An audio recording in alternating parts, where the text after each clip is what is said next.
Tashar Hausa Media 24 TV na alfahari da ku. Kada ku manta ku danna subscribe.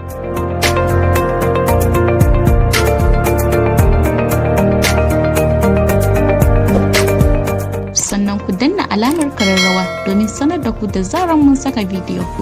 Ku ci gaba da kasancewa da mu domin ƙayatar da ku. Mun gode.